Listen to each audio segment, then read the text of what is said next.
काली powder लगाने का काम नहीं है, तो नहीं दे सकते। तो मैं बोली पर क्यों नहीं दे सकते?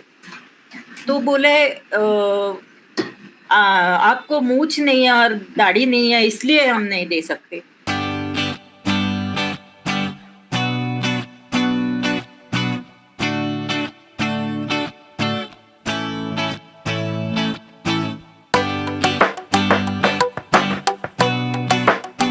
She is courageous, she is stubborn, she is graceful, she is strong. Hence, she is Sheila Daware. हमारी आज की एक ऐसी unsung hero she the first episode में, जो बनी इंडिया की फर्स्ट फीमेल ऑटो ड्राइवर 1988 में। महज 18 साल की उम्र में इतना बड़ा डिसीजन लेना, होम टाउन से अपने मूव आउट करना प्रभनी से पुणे के लिए। And she was no longer going to accept the criticism that her dreams were meaningless and girls from respectable home didn't pursue career in driving. Certainly not, at least not in the 1980s. When this young lady became the first female auto driver in India, she drove the streets of Pune, owning them, rubbing the shoulders with khaki-clad guys, operating rickshaw while wearing her usual salwar kameez. So let's welcome Sheila Davre in She the First today's episode. So hi Sheila ma'am, आपका स्वागत है She the First के this episode में, and we are very honored to host you today, and it's our pleasure to have you on our show today. Thank you so much ma'am. आपने भी मुझे बुलाया और ये opportunity the, very very thank you ma'am. बहुत सारी females हैं, बहुत सारी लड़कियां हैं जो आपको सुनना चाहती हैं और आपसे सीखना चाहती हैं कि जब सपना देखो तो उसको पूरा करने के लिए किसी और की नहीं, सिर्फ अपने दिल की सुनो। सबसे पहला जो सेगमेंट है वो है हमारा सफर खूबसूरत है मंजिल से भी। सो जैसा कि हम सब जानते हैं मैम, जब हम बात करते हैं ड्राइविंग की, और आज तक ये मिथ है कि अगर लड़की गाड़ी चला रही है, एक फीमेल गाड़ी चला रही है, तो कहते हैं कि ये गाड़ी गलत चल रही है, इसका मतलब फीमेल चला रही होगी रोड पे। और बहुत जो आपने करियर चूज किया ऑटो ड्राइविंग का, वो बहुत ही मैं बोलूंगी कन्वेंशनल करियर नहीं था। उस वक्त मेल डोमिनेटिंग, और जब आपने शुरू किया, आज शायद मुझे सड़क पे कोई फीमेल दिख भी जाती है चलाते हुए, लेकिन जब आपने शुरू किया तो बहुत रेयर था, और आप इंडिया की पहली फीमेल ऑटो ड्राइवर हैं। सो कैसे ये सपना आपने देखा और क्या प्रोवोक किया आपको, या क्या किक था कि आपको ऑटो ड्राइविंग करनी है?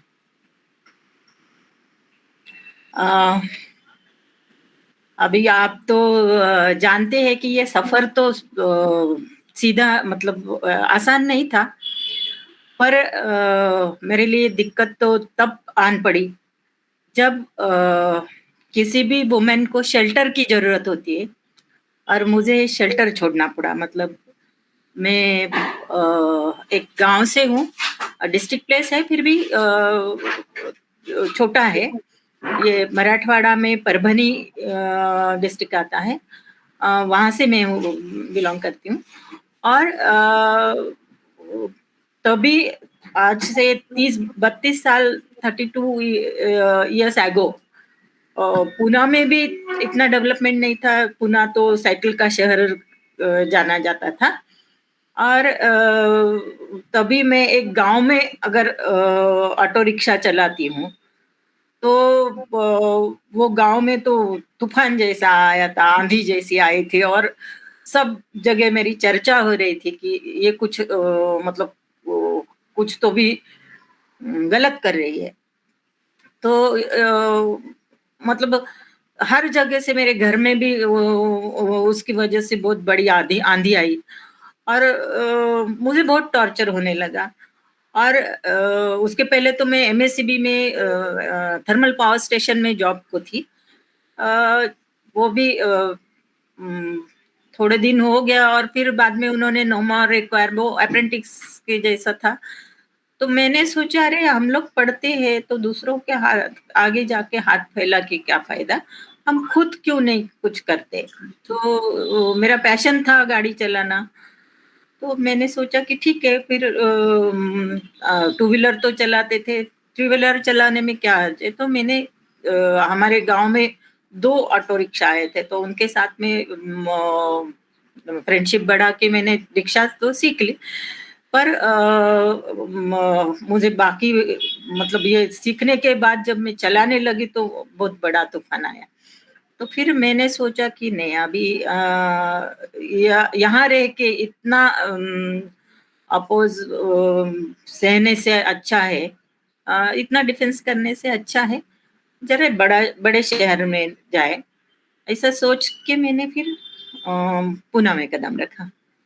सो मैम ये बताइए जब आपने ड्राइविंग स्टार्ट की, राइट, सो कभी ऐसी कोई फीमेल मिले या मेल ही मिले जिन्होंने कहा कि मैम आप बहुत इंस्पायर करते हो क्योंकि आप बहुत अलग सा एक काम कर रहे हो जो देखने को नहीं मिलता है नॉर्मली?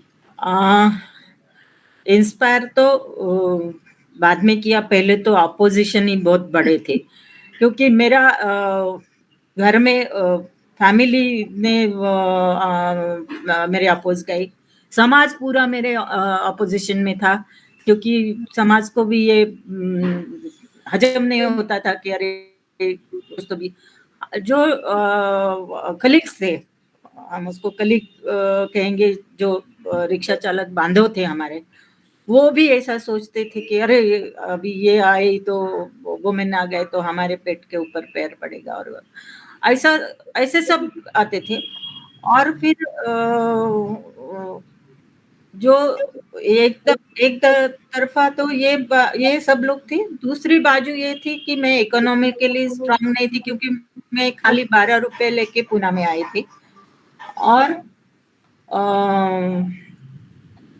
मेरा लाइसेंस निकालने का था, बैच निकालने का था, उसके लिए कुछ डॉक्यूमेंट्स था, परमिट चाहिए था, गाड़ी लेने के लिए लोन चाहिए था, ये सब जो गवर्नमेंट का प्रोसीजर होता है, तो गवर्नमेंट भी मेरे खिलाफ था और मेरे अच्छा। खिलाफ होने वाले जो भी लोग थे वो बड़े-बड़े मातब्बर लोग थे। मतलब एक बार एक जगह मुझे गवर्नमेंट के साथ लड़ना पड़ा, समाज के साथ लड़ना पड़ा और ये लड़ते समय मैं अकेली ही थी।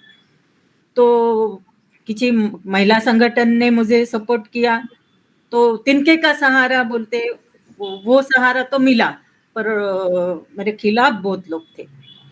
बट आपकी स्टोरी यही बताती है शीला जी कि अकेले ही लड़ना पड़ता है और किसी को भी स्टार्ट करना है, शुरुआत करनी है, तो वो आप देखना नहीं है आपको कि आपके पीछे कितने लोग खड़े हैं। आप अगर अपने लिए खड़े हो, तो आप वो जंग शुरू कर सकते हो, आप अपनी जर्नी शुरू कर सकते हो, फिर तो लोग जुड़ते जाएँगे और मुझे भी पूरा यकीन है कि अब आपके साथ बहुत लोग जुड़े होंगे, बहुत लोग अब आपसे इंस्पायर भी हो रहे होंगे और होते हैं और आगे भी होते रहेंगे।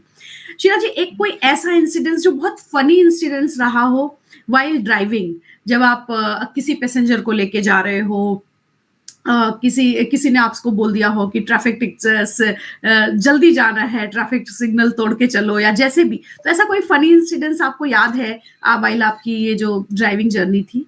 ऐसा फनी नहीं बोल सकते, पर किसी पैसेंजर को अगर कोई इंस्पायरमेंट मिला उसको, वो बोलते थे हमारी भी बेटी है तो हमारे घर चाय पीने चलो। और उस टाइम ऐसा हो गया था कि मैं मतलब मेरा शुरू में तो मेरा खुद का गाड़ी नहीं था, खुद का रिक्शा नहीं था, तो मैं बहुत सारे लोगों के साथ फ्रेंडशिप करती थी, गैरेज में जाके बैठती थी। किसी का कुछ मतलब 1 घंटे के हिसाब से मैं उनके पास से गाड़ी लेती थी और बहुत ही टफ जर्नी था, मतलब तो तभी बहुत सारे लोगों के साथ मैं इंटरेक्ट हो गई थी और बहुत लोगों के साथ मैंने फ्रेंडशिप करे थे। तो उनमें से कुछ लोग जब मेरा खुद का गाड़ी आया तो एक आइडेंटिटी हो गया वो मेरा। तो जब ऐसा कहीं जाती थी, तो बाद में जो ये सब कलीग थे, तो उनको लगता था, मतलब उसमें भी कुछ बूढ़े-बुजुर्ग थे, तो कुछ बड़े थे मेरे से, क्योंकि मैं केवल 18 साल की थी, तो वो मुझे समझाते थे अकेले मत जाया करो, मतलब आउटसाइड में मत जाया करो, ऐसा मत किया करो। ये सब बातें मुझे समझाते थे। और अगर कहीं मैं चाय पीने गई और मेरा गाड़ी नीचे खड़ा है, अकेला गाड़ी है, तो वो लोग मुझे ढूँढते थे कि अरे ये इनसिक्योर तो नहीं है, कुछ अड़चन में तो नहीं आई है। तो मेरे लिए वो बहुत बड़ा सपोर्ट था। सो जहाँ आपके कुछ कलीग्स आपको सपोर्ट नहीं करते थे, उनके लिए आप फ़ियर फैक्टर थी एक तरह से फीमेल ऑटो ड्राइवर। वहीं जो मैच्योर्ड कलीग थे वो आपको सपोर्ट करते थे, आपकी फ़िक्र करते थे, आपकी चिंता हाँ। करते थे और ये बहुत अच्छी और बहुत बड़ी बात है। क्योंकि शायद कहीं न कहीं वो सोचते होंगे कि ये कोई भी रीज़न से आप उस फ़ील्ड में जो गए, आपने वो फ़ील्ड चुना, वो उनके लिए भी एक प्राउड की बात थी कि चलो इसने एक बहुत बड़ा मिथ ब्रेक किया। उसको तोड़ के ये एक अनकन्वेंशनल करियर चुना। तो इसी से हम अपना सेकंड सेगमेंट शुरू करते हैं Sheela ji, proud of being a woman. So आपको जब आपने शुरू किया और जैसे आपने कहा बहुत स्ट्रगल रहा आपको, राइट? तो एज़ अ वुमन आपने क्या-क्या स्ट्रगल देखा इसमें? अपार्ट फ्रॉम और वो आप फैमिली से लेके, कलीग से लेके सबका मतलब जितने शॉर्ट में जितना ज़्यादा बता सकें। क्योंकि क्या होता है कि जितने लोग सुनेंगे ना, वो रिलेट कर सकते हैं। आपका स्ट्रगल, मेरा स्ट्रगल, 4 और फीमेल का स्ट्रगल जो कुछ करना चाहती हैं, कहीं न कहीं कॉमन पॉइंट पे आके मिलता है और हम आपके एक्सपीरियंस से बहुत कुछ सीख सकते हैं। अ, पहला स्ट्रगल तो था क्योंकि मैं अगर अगर मैं लड़का होती तो मुझे शेल्टर की ज़रूरत नहीं होती, तो मैं फुटपाथ पे भी सो सकती थी। पर मैं जैसे कि मेरा फैमिली छोड़ के आई थी, तो पूना में आने के बाद मेरे लिए शेल्टर नहीं था। तो मैं किसी का गाड़ी रेंट से लेके वो मतलब उसमें ही सोने का इंतज़ाम करती थी। तो वो भी चुपके से सोना पड़ता था। वो मतलब गाड़ी गैरेज में लगाने का उसका भी पैसा देती थी और मैं बोलती थी कि हाँ, मैं यहाँ-यहाँ रहती हूँ और मेरा गाड़ी तो थोड़ी बार पहचानत हो गई थी, तो वो गैरेज वाला बोलता ठीक है पार्क करो। और पार्क करने के बाद मैं सामने से आके पीछे बाजू से जाके वो रिक्शा में जाके सोती थी, वो भी किसी को मालूम ना पड़े कि मैं यहाँ सो रही हूँ, क्योंकि वो एक फैक्टर था कि बहुत अभी ही मैं रिस्की बिज़ी हूँ, था मेरे अभी मैं लिए। बिज़ी हूँ। और वो दूसरी बात ये होती थी कि जबकि मेरा कुछ भी इनकम सोर्स नहीं था, तो मुझे 1 पाव 2 दिन खाना पड़ता था। मैं एक पाव आधा आज खाती थी, कल का पता नहीं है मिलेगा कि नहीं मिलेगा। तो वही पैंट में रख के सँभाल के रखती थी, जितना पैसा नहीं सँभालती थी। कल का मेरा वो रोटी था।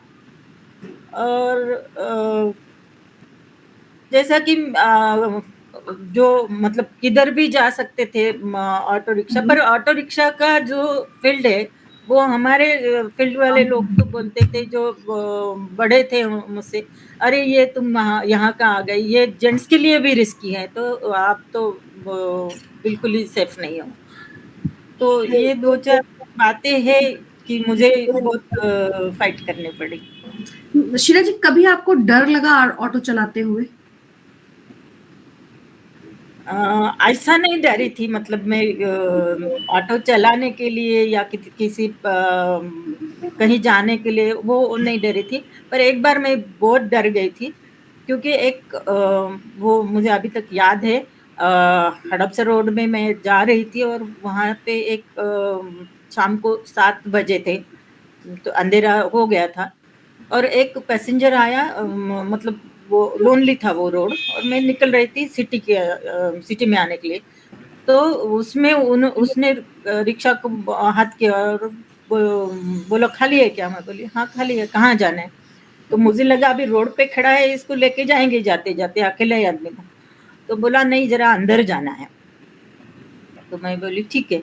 फिर अंदर अंदर अंदर लेके गया तो पूरा स्लम था, और स्लम के अंदर एक औरत मतलब पूरा टोटल जल गई थी, और उसको उसने उठा के गाड़ी में लोड कर दिया। तो मैं बहुत डर गई थी। तो बोले नहीं नहीं, हम है, उसको ससुन में लेके जाना है। तो मैं बहुत डर गई थी वो सब देख के। और फिर उसको ना लेके जाते जाते वो लोग ना एक सिग्नल पे ना उतर के निकल गए। अब भाई मेरा प्रॉब्लम ऐसा था, ना मैं गाड़ी छोड़ के भाग सकती थी, ना मैं वो बॉडी छोड़ के भाग सकती थी। तो क्या करे, मेरी समझ में नहीं आया। पर फिर मैंने सोचा चलो जान तो बचा सकते हैं। तो मैंने उसको जाके ससुन में एडमिट कराया, तो बुरी तरह से फंस गई थी। पुलिस भी वहाँ पर बुलाए और सबने मुझे ये कहाँ से लाया, क्या लाया, अभी मैं तो नहीं जानती थी। मैं बोली मैं जाके आपको बता सकती हूँ, पर तो 2 दिन मुझे वो ससुन में और वो पुलिस के चक्कर में उधर ही बैठना पड़ा था। आप बहुत स्ट्रांग और बहुत ब्रेव हैं शीला जी, क्योंकि इस इंसिडेंस को सुन के मुझे ऐसा लगा कि मुझे डर सा लगा कि मतलब मैं तभी बहुत डर गई थी, पर वो पूरा सिचुएशन ऐसा था कि मैं सोच रही थी कि ठीक है, कम से कम इसकी जान तो बच जाए। राइट। कोई और, क्योंकि अब हमारा जो नेक्स्ट सेक्शन है वो है आपकी take us back to memory lane, आप अपने पुरानी यादों में हमें ले जाएं। कोई ऐसा इंसिडेंस इस इंसिडेंस के अलावा जो आपको बहुत हिला के रख दिया हो, शेक करके रख दिया हो कि बाप रे, इतना भी होता है? क्योंकि मेल्स डील करते हैं तो वो नॉर्मल लगता है, लेकिन जब एक फीमेल डील करती है ऐसी सिचुएशन से तो हम उसको बहुत डिफरेंट तरीके से देखते हैं। सो ऐसा कोई इंसिडेंस इस इंसिडेंस के अलावा जो आप बताना चाहते हो दर्शकों को? मेरा तो आरटीओ के साथ ही हो गया था। जब मैंने परमिट मांगने को गई थी तो वो सब पूरा माहौल मतलब पूरा इंटरव्यू लेने के लिए पूरा उनका कॉरिडोर पूरा भर गया था और वहाँ पे एक वो इंटरव्यू को बुला रहे थे। तो फिर मुझे बुलाया और फिर उन्होंने क्या किया, उसका नाम देख के बुलाया तो सही, पर बोले ये क्या क्यों चाहिए तुमको? तो मैं बोली मैं चलाना चाहती हूँ। तो बोले ये कुछ लाली पाउडर लगाने का काम नहीं है, तो नहीं दे सकते। तो मैं बोली पर क्यों नहीं दे सकते? तो बोले आपको मूछ नहीं है और दाढ़ी नहीं है, इसलिए हम नहीं दे सकते। तो इतना इंसल्ट लगा था, पूरा में ऐसा लगता था कि जमीन फट के मैं अंदर जाऊं, क्योंकि बाकी पूरा माहौल हंस रहा था, पूरा आजू बाजू का सब लोग, मतलब आजू बाजू का नहीं, वो सब एम्प्लॉय थे आरटीओ के, पर वो सब हंस रहे थे। और तभी मुझे याद आई द्रौपदी की, कि जब उसका वस्त्रहरण हो रहा था, वो फीलिंग मुझे आया कि मेरा भी यहाँ पर वस्त्रहरण हो रहा है। और पर मुट्ठियां बंद करके, आंख बंद करके डट के खड़ी रही वहां से, वहीं से। फिर जैसा द्रौपदी ने कन्हैया को आवाज दी, आओ मेरी लाज बचाओ, उसी तरह मैंने भी आवाज दी, आओ मेरी लाज बचाओ। पर मैं कहाँ द्रौपदी थी और मुझे कौन सा कान्हा आने वाला था बचाने के लिए। पर चमत्कार हो गया और सही में एक कान्हा आ गया जो मेरा लाज बचाया। उसने मुझे कहा लड़ने का है, रोने का नहीं है। और उसने मेरे हाथ में एक शस्त्र दिया जो था संविधान, और जो मेरा सखा था वो बाबा साहब अम्बेडकर था, और उसके बलबूते पर मैं ये लड़ाई लड़ा। शीला जी रोइए नहीं, आपने पता है आपने ये स्टोरी बता के कितने लड़कियों को इंस्पायर किया है। क्योंकि हम क्या होता है कि हम जब ऐसी चीजें होती हैं, आसपास लोग हंसते हैं, मजाक उड़ाते हैं ना, हम वहीं पे गिव अप कर देते हैं, हम वहीं पे छोड़ देते हैं उस चीज को कि छोड़ो, कौन लड़ेगा। पर आपने अपनी लड़ाई खुद लड़ी और लोगों लड़कियों को, मतलब उस जमाने में लड़ी शीला जी। आज तो बहुत सारे रिसोर्सेज हैं, बहुत सारी चीजें हैं, मैं आपसे बात कर सकती हूँ इजीली। मैं अपने आप को बोलती हूँ मैं बहुत स्ट्रांग हूँ, बट जब मैं आपकी स्टोरी सुन रही हूँ मैं बिल्कुल स्ट्रांग नहीं हूँ। शायद मैं उस टाइम पे जब आपने ये चीज किया है बिल्कुल स्ट्रांग नहीं हो सकती थी मैं। और मुझे लगता है अब जो ये आंसू है आपके, ये खुशी के आंसू होने चाहिए कि देखो मैं इतनी स्ट्रांगली लड़ी और कोई लड़ नहीं सकता उस वक्त।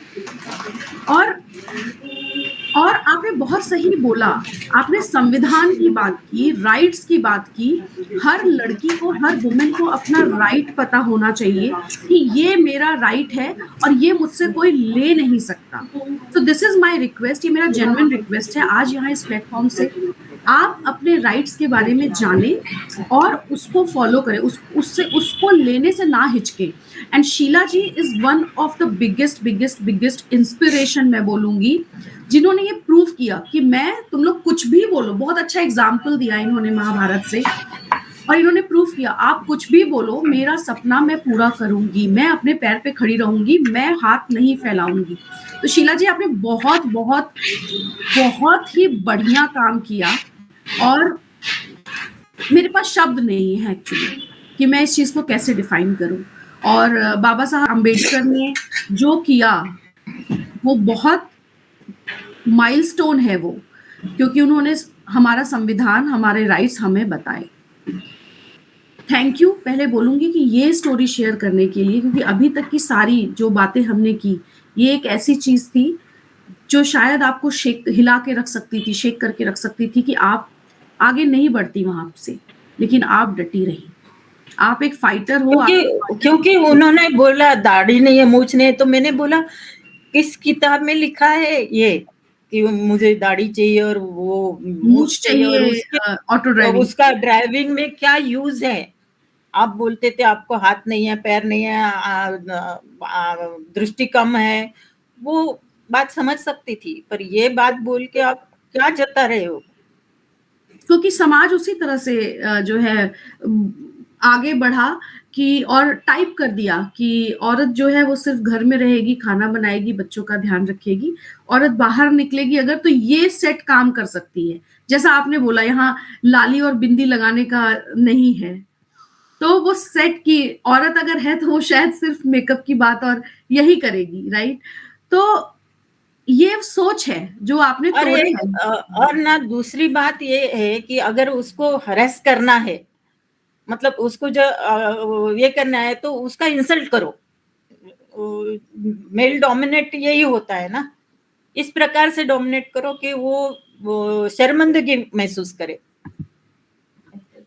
और सीरियसली शीला जी, मेरे पास शब्द नहीं है आपकी ये स्टोरी सुन के, क्योंकि आप घर से भी लड़ी, आप अपने पेरेंट्स से भी लड़ी, आप अपने कलीग से भी लड़ी, और फिर उस एसोसिएशन से भी लड़ी, या उस इंस्टीट्यूशन से भी लड़ी जो ड्राइविंग लाइसेंस देता है, और इतनी बड़ी बात बोलना कि आपकी दाढ़ी मूछ नहीं है, आप ये प्रोफेशन नहीं कर सकती हैं।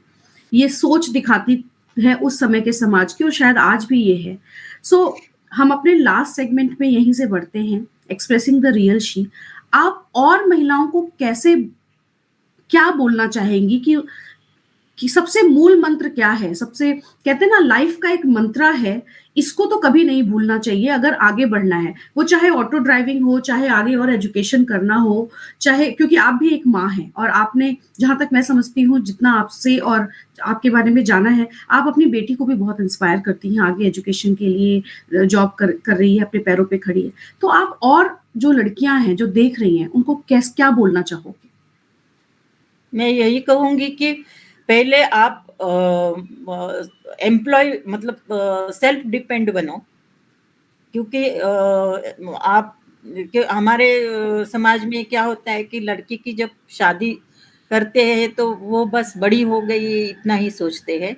तो मैं सब माँओं के लिए भी ये बोलूंगी कि जैसे कि आप लड़के का शादी करते वक्त आप सोचते हैं वो कमाता भी है कुछ, तो उसकी शादी करें, तो उसी प्रकार लड़की की शादी करने के लिए भी यही सोच रखनी चाहिए कि वो कमाने लायक हो जाए पहले, तो फिर वो हरेस नहीं हो जाएगी, उसकी कहीं हरेसमेंट नहीं हो जाएगी। सो आप ये मानती हैं शीला जी कि फाइनेंशियली इंडिपेंडेंट होना, अपने पैरों पे खड़े होना, सबसे बड़ा हथियार है एक औरत के लिए?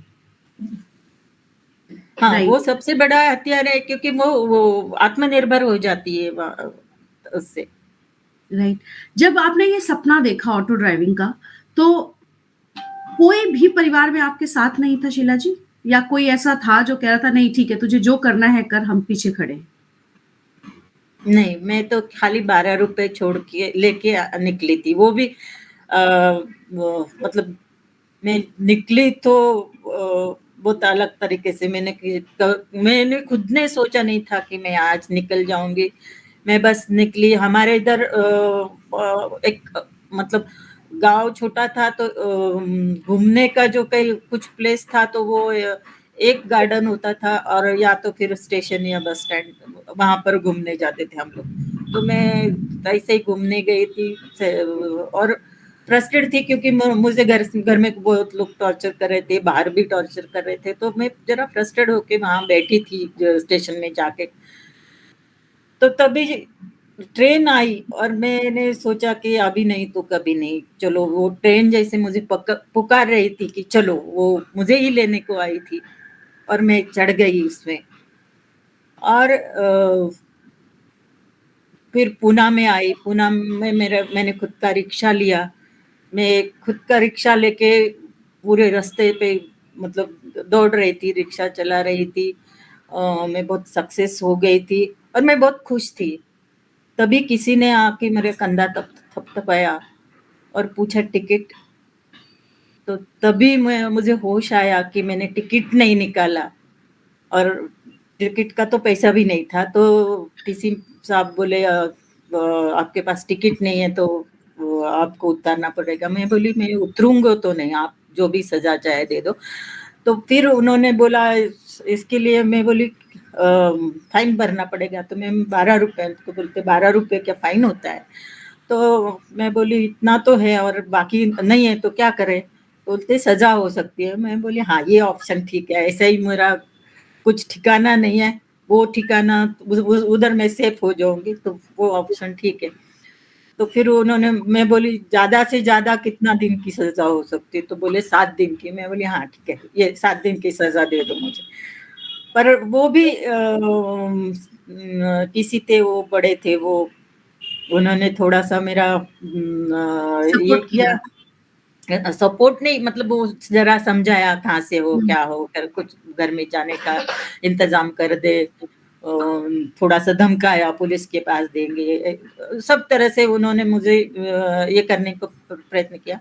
फिर उनको समझ में आया कि ये लड़की मानने वाली नहीं है, क्योंकि उन्होंने बोला था मेरे घर चलो, मुझे भी 2-3 लड़कियां हैं। तो मैं बोली वो मेरा घर भी कुछ बुरा नहीं था, अगर किसी के घर में ही जाना है तो मेरे घर में ही जाती थी ना, पर मुझे घर में नहीं जाना है, मैं कुछ वो करना चाहती हूँ, इसके लिए मैं निकली हूँ। तो फिर उन्होंने पूरा रात भर उनके पीछे पीछे घुमाया, क्योंकि रात भर वो ट्रेन में, पूरा ट्रेन में घूमते थे, सबका टिकट चेक करते करते उनके पीछे पीछे घूमती रही। और फिर जब पूना स्टेशन में ट्रेन आया तो तभी उन्होंने बोला कि अभी एक काम करते हैं, टिकट डोर पे आपको वापस दूसरे टीसी पकड़ेंगे, तो आप मेरे साथ ही चलो जरा रुक के। और फिर बाद में बाहर जाने के बाद उन्होंने मुझे खाने के लिए पैसा दिया और बोले अभी जाओ, पर आगे का रास्ता कठिन है, जरा संभल के जाओ। तो ये सब लोगों ने जो मुझे सपोर्ट किया, उनकी सपोर्ट से मैं यहाँ तक पहुंची हूँ। और आप बहुत किताब में वो शिक्षा नहीं मिलेगी जो आपकी लाइफ से मिल रही है शीला जी। तो आपको बहुत प्राउड, मैं तो सोच रही हूँ आपकी बेटी कितना प्राउड होगी आप पे कि इतना पढ़ के ज्ञान नहीं मिलेगा जितना आपकी लाइफ से आपके एक्सपीरियंस से हमें सीखने को मिल रहा है। एक लास्ट क्वेश्चन, मैं चाहती नहीं हूँ ये सेशन एंड करना, बट टाइम का लिमिटेशन है। बहुत अच्छा लग रहा है आपको सुन के। मैं ज़रूर बॉम्बे पूना आऊँगी तो आपसे मिलूँगी ज़रूर। बट एक लास्ट अब यहाँ पे मैं पूछूँगी, जो महिलाएँ आपको देख रही हैं, स्पेशली जो लड़कियाँ आपको देख रही हैं, उनसे आप शीला डावरे के शब्दों में क्या कहना चाहोगे? रुको नहीं, डटे रहो और आपका मंजिल पहले पालो और बाद में दूसरों का सोचो। सो गाइज, आज जो मैंने सीखा, मैं शायद मैंने जैसे बोला, हम बुक्स में, हम स्कूल कॉलेजेस में इतना नहीं सीख सकते जितना दूसरों की स्टोरी से सीखते हैं। और शीला जी की स्टोरी बहुत बहुत बहुत इंस्पायरिंग है। मैं सीरियसली ये सेशन एंड नहीं करना चाहती, बट हमें एंड करना है, सो करना है। बट एक चीज जो बहुत अच्छा, जो लास्ट में जाते जाते शीला जी ने बोला, पहले खुद की जय करो, पहले खुद को देखो फिर दूसरों को, क्योंकि आप जब खुद को बना लोगे तभी आप दूसरों की हेल्प कर पाओगे। So thank you so much Sheela ji, आज हमारे साथ जुड़ने के लिए, हमसे बात करने के लिए, एंड हमें इतना प्राउड फील करवाने के लिए कि हमने किसी ऐसे इंसान का आज इंटरव्यू लिया, एक ऐसी फीमेल का एंटरप्रेन्योर लिया जो खुद में शक्ति है, आज आज दशमी है आज, और मुझे बहुत खुशी हो रही है कि आज के दिन मैं आपका इंटरव्यू ले रही हूँ, और आज के दिन आपको सुनने को मिला। आप खुद में शक्ति का रूप हो। सो thank you so much. Thank you so much. Thank you. Thank you. So thank you so much for watching She the First Sheela Daware का episode, and do not forget to subscribe our channel. और आपको पसंद है तो ज़रूर like करिएगा ये video और शेयर करिएगा। और आपके भी नॉलेज में अगर ऐसी कोई फीमेल हैं जिनकी स्टोरी आपको लगता है कि सब तक पहुंचानी चाहिए, जिसकी स्टोरी इंस्पायर कर सकती है, वो फेमस हैं नहीं फेमस हैं, बिकॉज हमारा काम है जितनी अनसंग हीरोज हैं, जितनी अनसंग शीरोज हैं, उनको अपने प्लेटफॉर्म पे ले आकर उनकी स्टोरीज बताना, उनकी स्टोरीज आप तक पहुंचाना, ताकि हम सब एक दूसरे के एक्सपीरियंस से, स्टोरी से इंस्पायर होके आगे बढ़ सकें। सो थैंक यू सो मच।